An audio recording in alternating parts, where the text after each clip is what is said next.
white blood that's in her just over time. I mean, my grandpa is dark, my grandma. Um, but anyway, so I understood things differently from that video because I have cousins who, growing up, their experiences were different than mine. So obviously, when it came to bullying at school, and I went to a predominantly white school, there was no getting away from it. There was no hiding what color I was. You know, when you come back from summer and you're darker than everybody else, and just things like that. So when it came to getting attacked, there was never that option for me to hide behind anything. Um, and so this is a whole, thing that's coming up eventually. But here in Oregon right now, what they're trying to do with one of the tribes, and I'm not going to say any names until it's completely confirmed once they vote on it. One of the tribes here wants to identify descendancy. What that means is as long as you can provide that specific tribal lineage, you can have tribal membership. But what they are trying to do now, they will allow that, but the tribe doesn't want to allow accepting all blood quantum. Meaning, like for most people in Oregon, like I'm mixed with Grand Ronde, Siletz, Kalapuya, like I have everything in me. They don't want to do that, but they want to recognize descendancy. So up here, why I say when you play native, it's because around here, white passing, you'll never see them at ceremony. You'll never see them at sweat lodge. You'll never see them working with the youth. You'll never see them doing runs, prayer runs that we constantly do over here. But when it comes time to being on the front picture of, the Statesman Journal in, our capital's newspaper, they're all about it. When it comes to them being the front picture of the tribe recognizing this with the state of Oregon, they're all for it. And it's really hard because the people who have dedicated their time, like I'm not going to get into, crazy stuff about where I work because, I can't, but I work at a boarding school. It was a boarding school that I attended. And so one of the main things that I see the biggest gap between high school and college for a lot of those students is that when they come here, especially for those mostly from Arizona, from Navajo Nation, from South Dakota, and places where they don't get that big of an opportunity to leave their reservation, they come here and it's such a culture shock because they don't realize that the outside world is really racist. And here, people know that there's tribal here, but if you're brown, they're going to assume that you're Mexican, which most of us, we are. But one of the bigger issues is here is white passing natives constantly taking over funds that could be helping people who acknowledge their culture, who acknowledge their lineage, who acknowledge, everything about being indigenous. And that's what I'm fighting for because somewhere there needs to be that gap. Like right now, I can tell you we have 6 graduated students from last year's class who all plan to come back and finish out their or start college here, but because we have to worry about giving back to the community, giving back to family members of tribal members who have no native blood whatsoever, it leaves less and less resources for other native people who have that tribal blood. And so a lot of people get really offended. I think there's a guy, something Davis, I noticed that he was going after Lance here for a minute. I've seen a bunch of his videos. Me and him have been going back and forth because he said that, and I'm not even tribal, but he did say that he was adopted and how tribes of Oregon don't accept adopted people, which wasn't the case because I said outside people. And so a bunch of people took it as, well, you should help family, whether they're tribal or not, as long as they're in with a tribal family. Mm-hmm. And so here, people constantly utilize resources. And that'll be like a talk for another day, but I just wanted to get on here, say thanks for letting me in. Lance, got your back. People will take every opportunity to try to go against indigenous people, whether you're right or you're wrong, or you make a mistake or you don't. I mean, that's the whole point of life. But I appreciate your words. I appreciate your wisdom. And, being the face of indigenous community is very hard, but I mean, hopefully our ancestors guide you with strength and, you just keep on going and educating people. You definitely motivate me. All right, guys. Thanks for letting me in. Yeah, I think they hit a lot of great points. It's really difficult for folks who look like this to claim to be a descendant, and especially after this happened, because like we were mentioning, they opened up their posts with "as an Indigenous person" and just said the most racist, anti-Black stuff, and it's disgusting. And so, like, what is really sad is that those people are taking Indigenous voices away. They are trying to co-opt our identity, and it's really dangerous because if that's the case, then what is being Indigenous? What is being Native? What is it? If it's not blood quantum, if it's not descendancy, if it's not like those are, it's difficult to have. And so to have these individuals not know any of these really intricate laws and social realities and racial realities and political realities, they're going to take away our voice. It's the same thing that happened with Elizabeth Warren. When she applied to be a professor at Harvard Law School, she clicked off American Indian because she thought she can get a leg in, and she did. And so the Harvard, law school brought her in as a staff member and touted her as like a diversity hire, when in reality, it's just really difficult to accept that it's not right. Mm-hmm. And so it really does a lot of damage when it comes down to the civil rights movement, because Native people are still struggling. We are still challenging these systems, and these opportunities are taken away from us because descendants mm-hmm. are stepping in and ruining those chances. And I think just speaking for myself,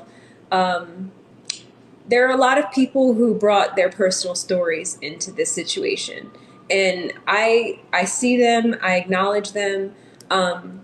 However, there are some defining characteristics of white supremacy and white privilege. One of those is individualism. Black and brown people who are unambiguously not white, we are part of a collective, whether we want to be or not. So what we do is our conduct is always seen as representative of the whole, especially in Black families. We behave ourselves not because our parents want us to be perceived as well-behaved children, because what we do has an impact on the overarching view of all Black people across this entire country. So in that sense, we wear our burden right out here up front. So what white presenting and white passing people of color need to understand is that the whole story around the tears and the rejection and the grandmother and we don't see that. We don't see that. So you have a responsibility to know who you are when you show up in a room, and that there isn't space for me to consider, oh, maybe they had a really hard life, so I'm just gonna swallow this anti-racist, this anti-Blackness and this racism, and I'm gonna let this whole ass white woman talk to me in any way they want. And one day, maybe we'll live in a post-racial society where that doesn't matter, but we're not there yet.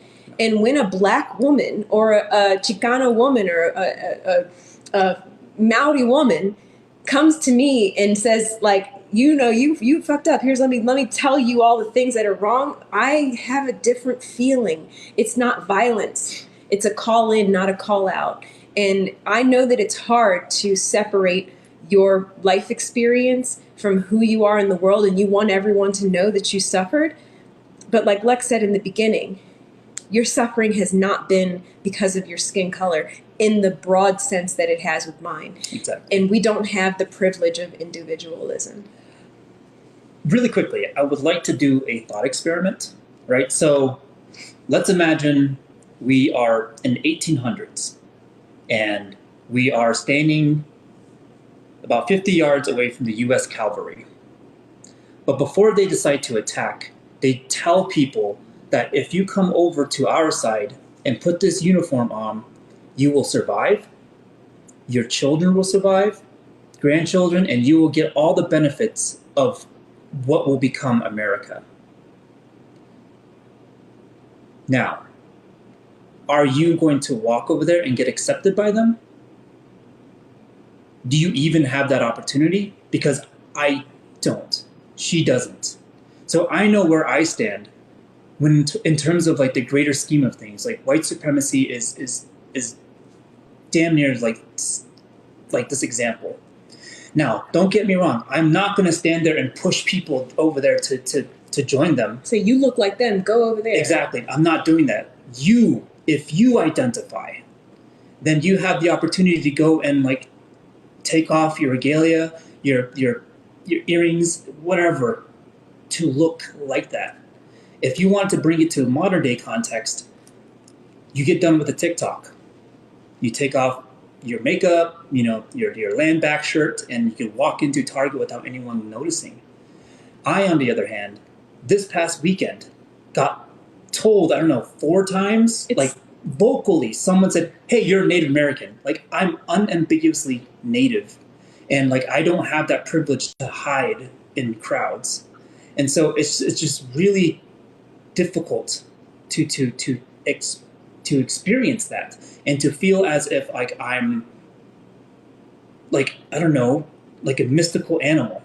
And like people take photos of me not because I'm a social media influencer, but because they said you are like, you don't rarely see you like you. They've said you don't see him like that anymore. Some guy, we were walking on the boardwalk, was throwing footballs back and forth, person. It was really fun. I was like, oh, that's a cool thing to do. Passes it to Lance, he passes it back. I knew you were going to catch that, Native American. And it's like, thanks for the reminder. Thanks for the othering that's like constantly happening. And so whenever those of you who are biracial and the genetic lottery puts you in a white body, just pause for a moment that like you actually have to do the anti-racism work too. All right, let's see who else is in here. Let's see who's been waiting for a while. All right. Latoya, I'm going to hit accept. Make sure your camera is on. And we'll go ahead. A little timer will go off when you hit the 5-minute mark. And again, that is not to silence you. It's just to make space for other folks. But here, I'll stop before while she connects. Or while they connect. I'm sorry, I don't know your pronouns.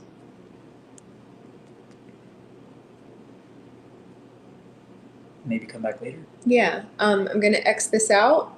Maybe put your invitation in again, or put your request in again. All right, we will go with Raven Ruins All. Make sure that your camera is on. Ewa. That's the hello of my people, the Bribri from Central America, Costa Rica. So let me introduce myself. You are modern Lance. You and I have spoken once or twice, but I am not a U.S. citizen. I am a citizen of Costa Rica, Central America. I am part of one of the 8 tribes here called the Bribri. People, I wanted to come in because there are a couple of things as an equal to you, as an indigenous, but also with that mixture of Afro-Indigenous here in Latin America that we have to converse over. But first, listen, for your mishaps and the things that has happened in the last few months with that white woman tier situation to today, etc. As a brother, I did feel disappointed by those actions. But at the same time, I will extend my hand, because even if you've fallen on your knees because of in grades because of your own actions, and other grades because of the enemies out there, I will never take that hand away. But at the same time, we have to hold ourselves to a higher standard, especially here in this Western Hemisphere, from Canada down to Argentina and the Caribbean. Because in the North America has for a long while erased and made sure to forget about the Black American experience from Canada down to Argentina and the Caribbean, and the Native American experience from Argentina to Canada and the Caribbean. But something important that you are, sister and brother, we have to put on the table. This is a process that has been ongoing for the past 246 years. You and I, both of you and I, are nothing more than the current iteration of this process of decolonization that has been ongoing. We have on our backs the actions of our ancestors, the successes, the mistakes, and we hold in our hands what fertile ground, what agua we deposit. Agua means seed in the language of my people. So we have to hold ourselves to a higher standard, because the process that has been ongoing, yes, it has been successful, but at the same time, it has been hindered by exceptionalism, by nationalism, by gringo-centric, US-centric, Eurocentric perspectives. Look at how ridiculous people say, oh, the Western world, and they add Europe. No, Europe is not the Western world. We are. From Argentina up to Canada and the Caribbean. Europeans, the Western Europeans, are not the Western world. They're the Western European world, but they're not the Western world. And at the same time, from North America, we, especially United States, look, the classifications, Hispanic is not a race. Latino American is not a race. That's an ethnical, cultural, geographical denominator. The races included in that area that we mention as Latin America or Mesoamerica are Afro.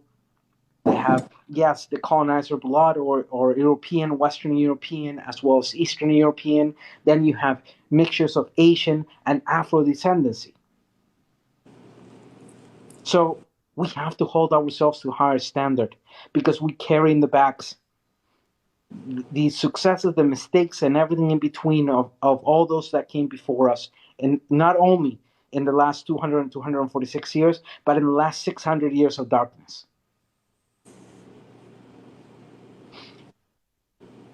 Saying this, at the same time, we understand that the concept of indigenous is a concept of around the world.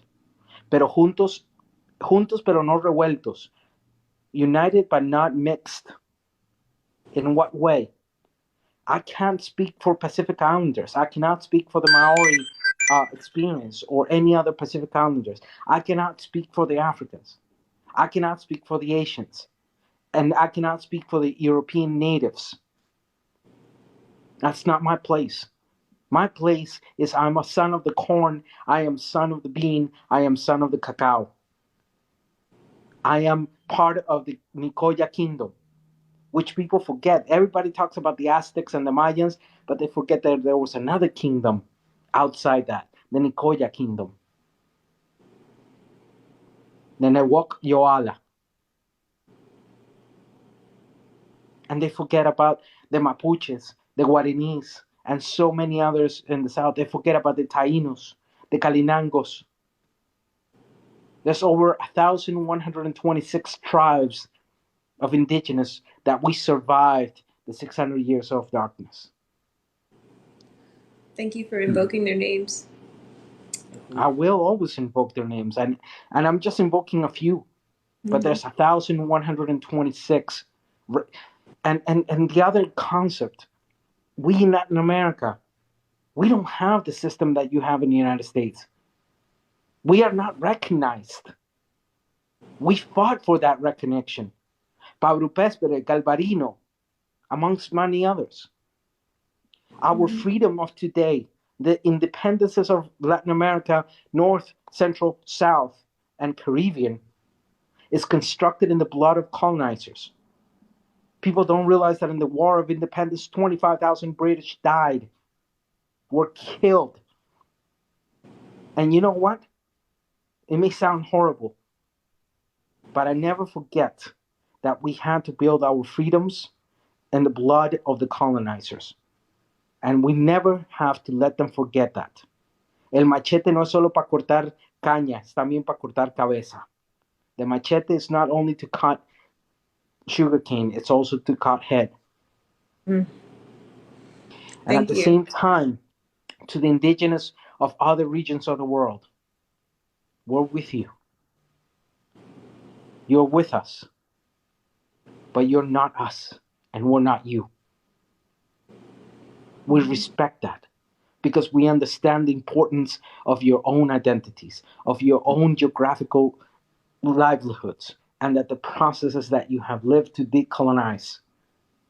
But at the same time, the reason we hold ourselves to a higher standard is because our actions in the last 200 and 246 years gave much more strength to the purposes of decolonization, either in Asia, Africa, Pacific Islanders, the Polynesians. And look, anybody knows that the Polynesians arrived here before the colonizers because our mitochondrial DNA in parts of Central America and South America are Polynesians. We share that. I want to interrupt you. I'm just gonna just make space for some other folks. Yeah, let me. Thank you so much. I want that thought. Absolutely finish that thought. My last thought. So listen, both of you, brother and sister. I speak to you in this language of the colonizer because that's the only way we can understand each other, unfortunately. Y yo sé que tal vez en español no nos entendamos, pero bueno, esa es otra lengua. I think that in Spanish. But what I'm going to tell you is, do not forget your place. Your place as mine is that we carry that burden. And at the same time, we carry our own liberation. And at the same time, we carry the seeds for our next generations to be more connected. Don't forget that. Because if you do, I will check you. We will check you. And as my people say, Beshko Wowlaba. That's how we say goodbye. Beshko Wowlaba. It means walk with your eyes. Walk with your eyes open. It's beautiful. Beshko Wowlaba.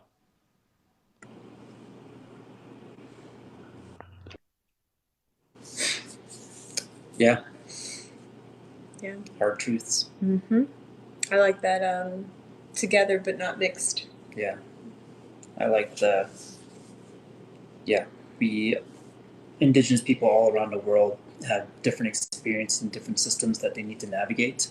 One doesn't always equal the other. And I think it's like really important to understand in regards to American Indians. That is how we are legally recognized here in America. Our experiences are not in alignment with Canada in terms of like the political realities of our identities, and or Australia and or New Zealand. And so, yes, like we are indigenous and we are fighting colonization and white supremacy. We just have different approaches to it. And for those who have just joining the live, yes, the comments are off. They're off because we don't find them to be productive in anybody's lives whatsoever. But we knew that people were going to be coming in, sharing really important information, their personal stories, and you cannot listen and type at the same time. It's also very hard to ignore comments, and we just didn't want you-know-who's flooding this live and disrupting the vibe. So those who are joining us in our live, we're giving 5 minutes. Obviously, I'm not just going to like cut you off and end it. There's a chimer that goes off that will let you know just to wrap up the thought. There are a few people who are going to carve a little bit more time for. These include people who were caught in our crossfire If they join the live, then they will get more time to speak. Also, people who are who work in the field of diversity, equity, and inclusion, critical race theory, who work in the nonprofit sector, who can weigh on this, educators, and those who really devoted their platforms to this over the past week or so. So when we ask people to join, be prepared to have your camera on. We cannot talk to voices about race. We need to talk to faces about race. And we are not discussing anything related to the Wombland saga. Because of legal counsel. Okay, next. Next. All right. We're going to go with Tamira.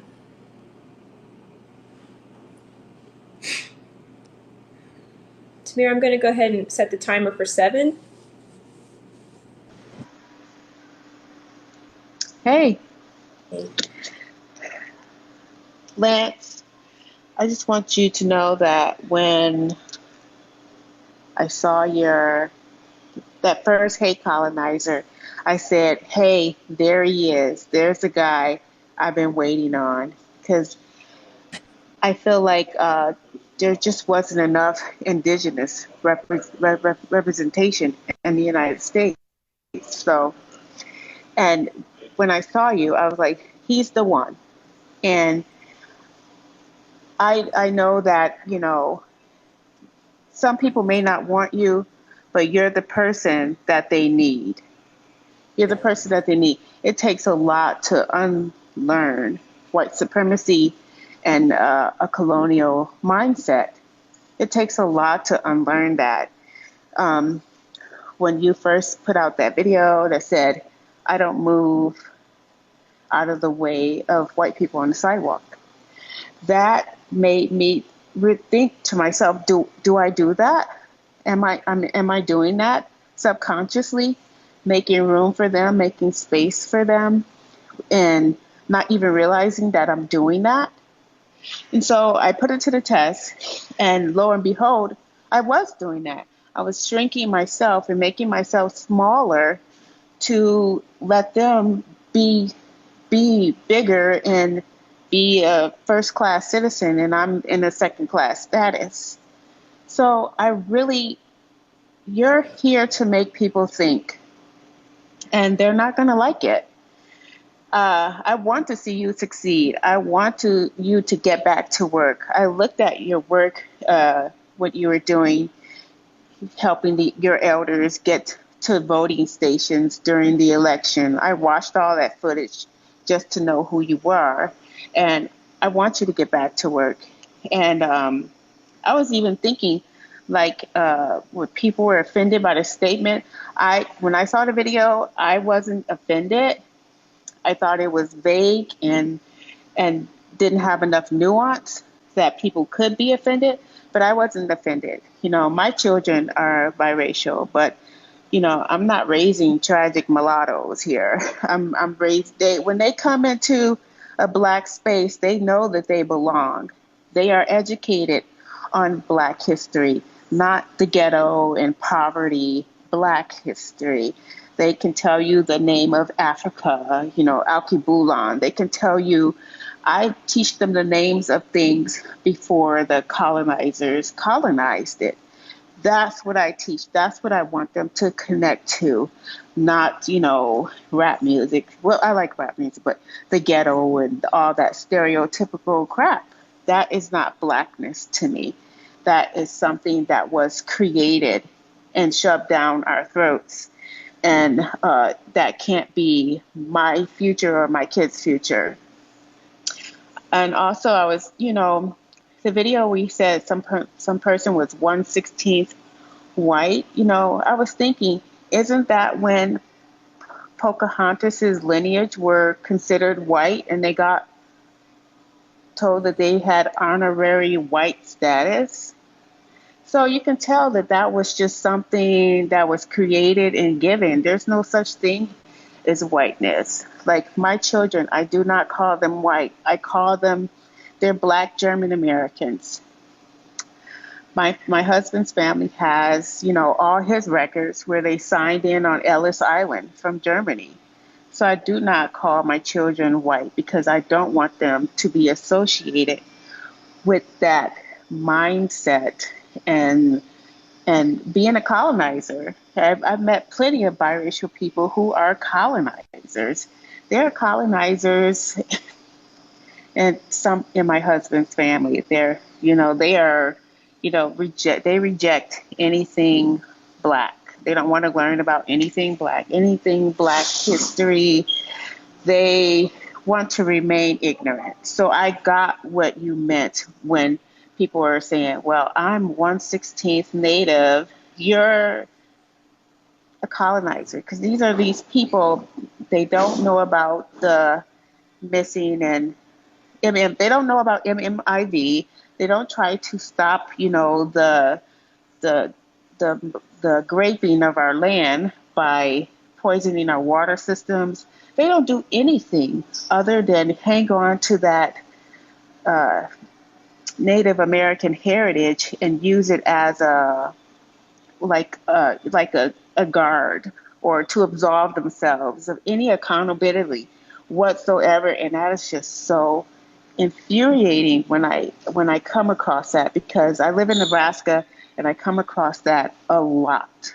It's just a lot of people who claim to have heritage of color and they don't do anything regarding black and brown issues. And it's infuriating, it's disappointing, but I want you to keep doing what you're doing. I do want you to do more of the Hate Colonizer videos. I want to see those. I want to see education coming from your platform and what you're doing. No, I don't think you should stop. I don't think you should stop because some people made up a fuss over your dating life or a fuss about a video that was too vague. And, I knew what you meant. And, there are plenty of people supporting you and want you to continue. We don't want you to give up your space and quit because they want you to. We want you to keep working, and you're the front man. And I know there's a lot of other Indigenous creators on this app that I follow, and I love all of your content, and I love that you're fighting back, and I love that you have a voice here, because I read some Indigenous newspapers, but it's not like I actually get to hear from the mouth of an Indigenous person, which I would like to hear their opinions more often because I don't usually get to hear that. But, oh, yeah. So I'm going to wrap it up. I heard the bell. And I just want you to know that you have plenty of people supporting you, and just keep doing what you're doing, brother. We're out here. So. Yeah. Thank you. Peace. So what I keep wanting to drive home is not to take for granted the programming and brainwashing that got whiteness to be centered in so many conversations in the first place. What is whiteness? What is race? And I've seen so many passive aggressive comments being like, oh, because of my DNA, I don't get to look at the moon, or because of my genetics, I don't get to do this, that, and the other. There is no, and you Google this, Google is free. There are countless TED Talks, academic journals. There is absolutely no genetic determinant, no basis for race whatsoever. If you pulled my DNA, even if you could figure out where in the world my DNA is from, you will find the genetic determinant for a white person, a mahogany skinned dark person, and everything in between. There is absolutely nothing at the DNA level that identifies you racially. It is a made up social construct, just like gender, just like currency, just like flags. So no sooner am I American because of the red, white, and blue stripes and bars. I'm an American because of my legal status and my passport and where I was born and the language that I speak. But you are not your race because there's something in your DNA that makes you white. And like we said before, if you are of European ancestry and you know exactly where your people are from, you don't need to associate yourself with whiteness. You can learn about the original tribes of Europe who experienced the very same genocide, the very same oppression that was the practice ground for what happened on a global scale. And that's what we wanted to come into this live to reiterate, that the one way that I feel us moving into this quote unquote post-racial society is understanding that race is just something that came up with. I identify as a dog mom. You know, some people identify as a dog parent. You can identify as white if you'd like to. And if you do so, for me, existing as a marginalized person is like two solid objects occupying the same space at the same time. It's impossible. And you don't have to do it. You don't have to take it personally. And I feel very strongly that there's a lot of personal work that white presenting, white passing, and white people need to do with their own association with their whiteness. Me being pro-black, me being pro-black and brown, me being pro-indigenous is not anti-white by default. But whiteness, by the nature of its existence, is anti everything else. It was invented and created and thrust into society. We continue to buy into it in order to place certain looking people above other looking people. Exactly. Really quick observation. Now you all see why I'm dating her? Our conversations are really fun. Next person. All right. This person has been waiting for a while. Philip, when I let you in, make sure that your camera is on.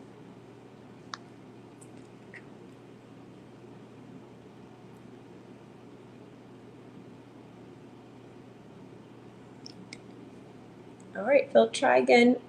I'll keep your eye on your name. I think I recognize the name.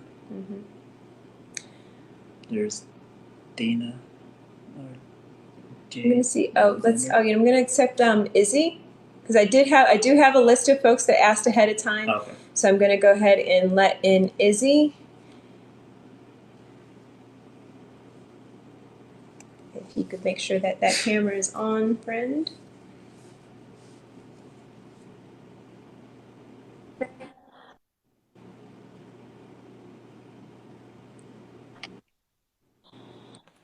Hello. There. Hi. First of all, hello. And so you'll hear that little chime go off, and it's not to say stop talking. It's just a little wrap up. Yeah, I've been paying attention. I'm following. First of all, hi. How are you? I just want to. I'm actually going to be brief. I did want to start by saying, like, how are you guys holding up? This has been an interesting life. You guys okay? Before I get into it, that's good. Yeah, we held space for each other, and we were there for each other. We were deep in conversation all week about everything revolving around the allegations of everything. All the things. Yeah. Okay. We're hanging. Talk is our relationship, our confidence. Y'all are brutal. Listen, that is what it's like to be on the internet, right? It's funny. I actually think my only comment to this whole thing is that it's coming from somebody who's an immigrant. English was not my first language. I had to learn it at the age of 13. And I was thinking about when I saw the video, I was just like, this is not going to end well. Because I was thinking about, if you are talking about such a complex and layered topic, it's important for you to have the vocabulary to have that conversation, not only as the person who's initiating the conversation, but also the person you're addressing, right? And I think one particular thing, one point of contention that I think is what triggered all this is what white passing mean in this country and for Black Americans during chattel slavery, okay?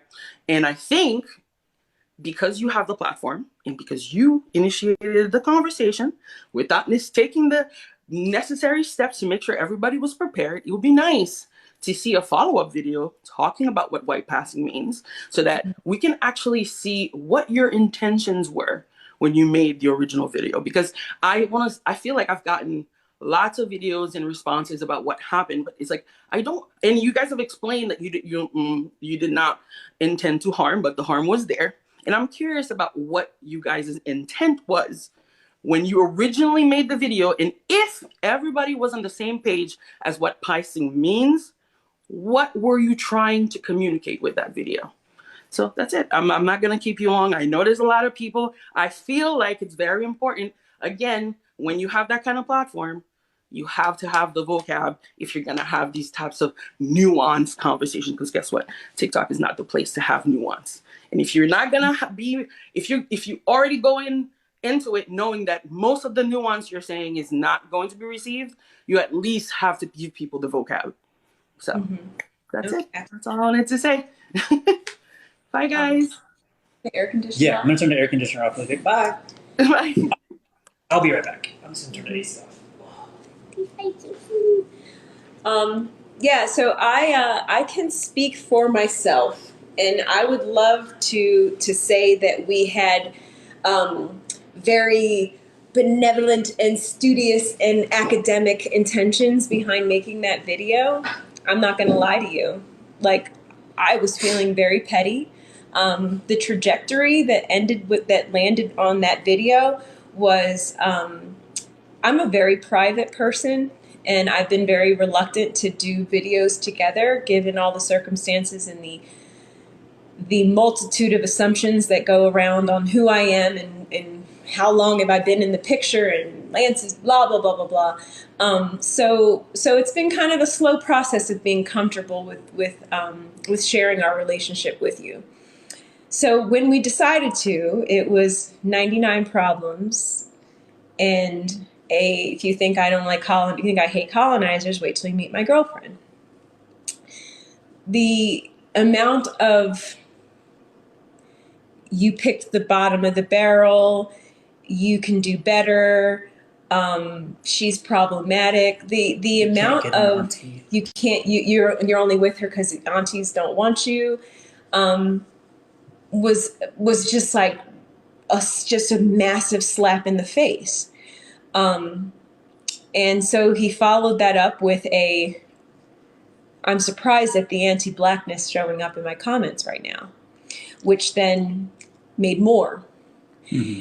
And for me, we were talking about my different responses to those criticisms, because I know as a Black woman, when one of our men brings home a white woman, we have a feeling. There's a feeling. There's a thing that happens that we're like, what's that about? You know, and it is judgmental. But when that's coming from a unambiguously native-looking woman or man or person, it feels different. It just feels different. It shouldn't exist. I shouldn't feel differently. All negativity should feel the same. But I was like, there are a lot of white people speaking for this whole community. And I'm just confused about this. Like, and then when we challenge it and saying, like, you really should check your microaggressions. You should really assess how you're speaking to me, because you look like a whole ass white person. I'm not white. I'm indigenous. Not claiming your indigenous identity because of the pride of who you are. Claiming your indigenous identity because somehow that gives you a pass.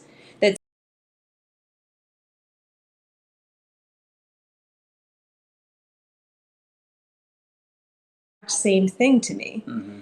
And I would love to say that we did that video because I was like, oh, this is going to open up an insightful conversation about positive change. That's like always the undertone, but right up front, I'm like, yeah, exactly. If you've been following me for the year or 2 years I've been on TikTok, you know that there's like a punch in the chin and then a conversation.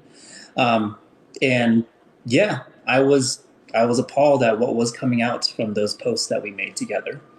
And I wanted to challenge, and it did. And it was really interesting too, because like when I posted that, a lot of natives came out and said, like, I don't like light-skinned natives. And I'm really curious, like, how did you get white and then light skin? How did you put it together? I'm curious, do you think you're white, or I don't know what's going on? But there was a huge conversation, and it was really gross because everybody came to their aid. Mm-hmm. They protected their proximity to whiteness. We had countries from people from other countries coming in and coddling them, when in reality, brown and black natives and people are targeted every day because of our complexion, because of what we present as, who we are. We can't take this off. And so, like, it was interesting to see that. And, like, they're calling me a gatekeeper or invalidating their experience, when in all reality, it was like, how did you connect yourself to white? Mm-hmm. Where did that connection happen? Mm-hmm. And now they're trying to excommunicate me for I don't know what reason. And so, like, I'm glad that happened. And it unveiled a really interesting issue within the Native community, mm-hmm. that I'm going to keep challenging. And we know just from the events of other people's lives that, unfortunately, I mean, I'm going to have to do some inner work and some healing from this, but, like, I concluded that Black women are the only people who hold space for me. We apologize profusely for our response to this, and as so many people have said, with having a platform comes a responsibility. And one of those responsibilities is just ignoring trolls and just letting things just slide. But that's really, really hard to do. And I found that when Black women were trying to hold space, particularly to convey the point that the only reason why you have the vernacular of white passing is because of us. The only reason why you can talk about colorism and critical race theory and intersectionality and womanism is because Black academics came together and said, we need words for these things that we experience. And they have been borrowed and co-opted, which is fine if you keep the original definition of it. But it's the erasure of Black intellect.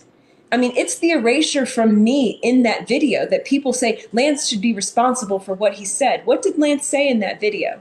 You're white. I said, if you identify as white passing, and it was almost as if I wasn't in that video. And it was like, he's some puppeteer, all these accusations of Lance thrusting Black women and women in general in front of he's shielding himself with us. Do you think that we're stupid? Do you think that Black women, after being the most educated demographic in this country, we would let a 33-year-old man come and puppeteer us? Any woman who's speaking up, it's because she's speaking her mind. So it just became this sort of visceral reaction to what is my everyday experience, which is trying to put myself out there as an educator and then having just this belittling sense of not existing. And that even when we tried to make space, we as Black women tried to make healing space for us, you need to let Indigenous voices speak. You need to let an Indigenous woman speak. You have to open your comments. You have to do this. You have to do that. You can't delete your things. You should keep them up. You should open it. I have never seen any other group of people on this app and in this world have every single movement of our lives be so ridiculed and infantilized that you guys can come in and tell us how to run our own platforms, and that it's somehow bigotry for us to make space for ourselves. I feel very much only protected by Black women as it stands right now. And I feel particularly sensitive to the feelings of Afro-Indigenous people in this moment, because where is this energy for them? There's nowhere. The fragility of light-skinned natives was ridiculous. You had other countries come to your aid. You protected your proximity to whiteness. Why are you rolling the red carpet for white supremacy? Like, why are your leaders putting a headdress on the Pope? the leader of the organization that put your children in the ground. Why are you protecting that? I'm not talking to you specifically, but and you calling me a monster? Why? I just challenged it. I took a critical lens and I wanted to focus it somewhere, and it unveiled a lot of truths. And I think it's really interesting because you conjured up all these negative things and associated it with me, and told me I'm a colorist, which I'm dark brown, and if you're light skinned, you can't experience colorism. You called me racist when we all know white people can experience racism, and you called me all these terrible things, and just left me out to dry. It's just really disheartening to see their reaction when Afro-Indigenous people are just trying to be recognized and as in terms of their existence. Mm-hmm. But the moment I challenged whiteness, the world came over to your aid. Literally the world. And I know that I have a lane, and Afro-Indigenous issues is not one of them, but like I challenge that a bit, because there is one component of the Black community that you may not understand, and that is the taking in of so many rejected babies, so many rejected full-blooded Native people who were dismissed by their own families because they were in interracial relationships, people who are struggling to just reconnect. And they can't, and I see you don't look Native in the comments. You can't be a model for this clothing company because you look like a Black woman, as if a Black woman can't look Native. And likewise, just this this tribal, what tribe is that? That's not a federally recognized tribe. Like suddenly you're in alignment with what the government did to you, because it excludes Black people. And I just would love to see even just a fraction of the amount of energy, global energy, put around the protection of white passing and white presenting white Indigenous people as you would for Black Indigenous people. And I'm not talking about the we were here first, like pseudoscience kind of folks, because it's another ignorant thing that people are doing is grouping this kind of these very, very small but outspoken minority who has their shit all, they're just lost in the sauce. Legitimate people who are afraid to even say that they are Indigenous. When, if we're going to talk percentages, we're talking about mothers and grandfathers that are Native, that are completely, fully rejected from their community. And what identity do they have to cling to is the Black community who's always had open arms for them. So if there's one thing that we want to come from this, is bring that energy for them as well. Where's their energy? Where's their love? Where's their recognition? It's just really sad. All right, so let's get into our guests. Let's see if there's lots of names that I don't recognize from the.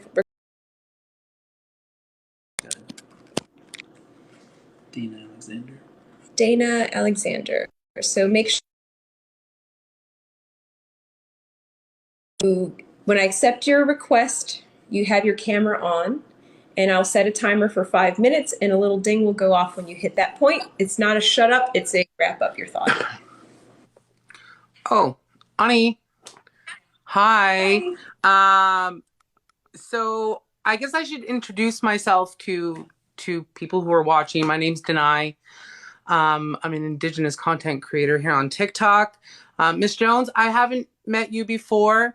Hello. And Lance, we've been mutuals for a while. So thanks for letting me come up. I hadn't planned on really watching the live, and I decided to. So I've been watching from the beginning. And the reason why I didn't know if I was going to join in whether I was going to watch or ask to be a guest was because it just seems like so many people are hurt right now, and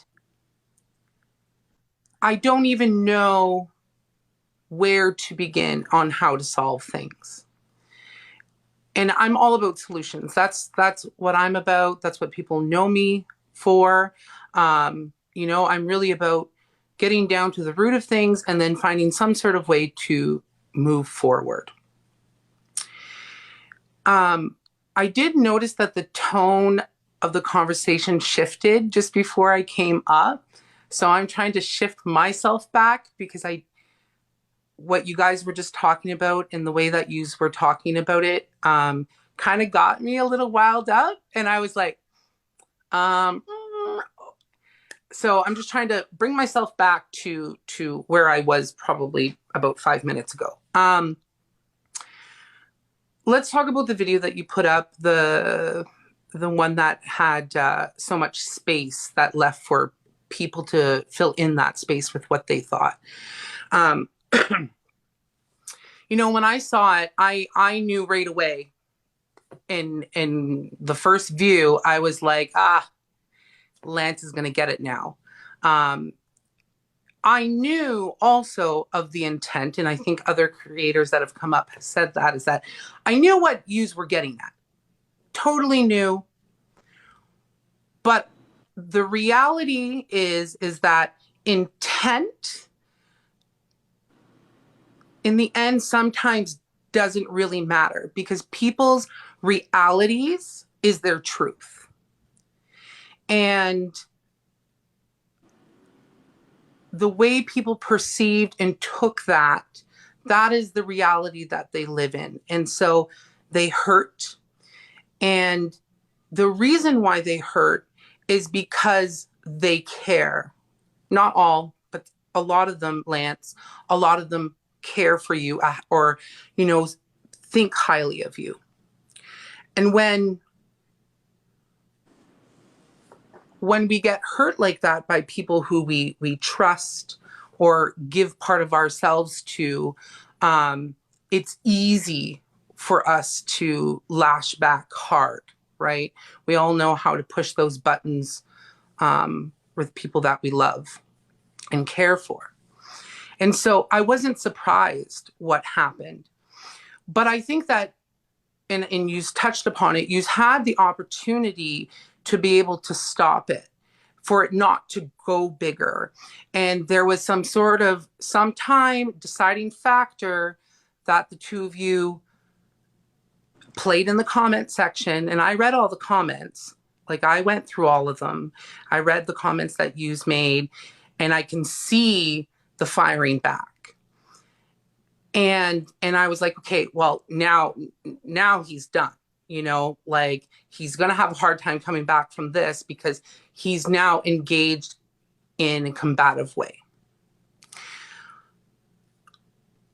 Do I think that you can still gain trust and all of that back from the Indigenous community? I think you can.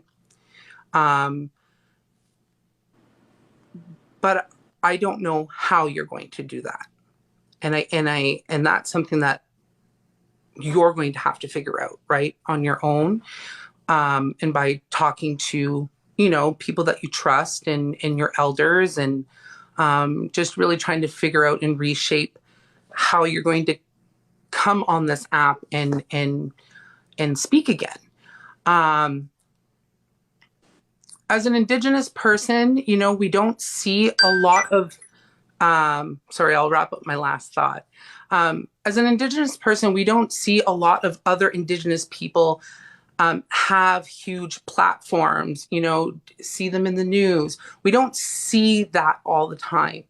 And so it's easy for us to gravitate towards someone like you who has been able to build this platform. But I think as people who are on this app, we have to remember that these people are also human. They are just like any of us, like my next door neighbor. And we ourselves have to remember, if we expect kindness on ourselves, that we should be able to show that as well. Whether you have 2 followers or 2 million. I'm not saying that what you guys have done is right, but I think a conversation and the work needs to be done so we can move past it, because there are more important things than this. And I'm going to get backlash from this, from my friends saying this, because I haven't said anything, nothing about this. I made a few jokes, but I haven't said anything. And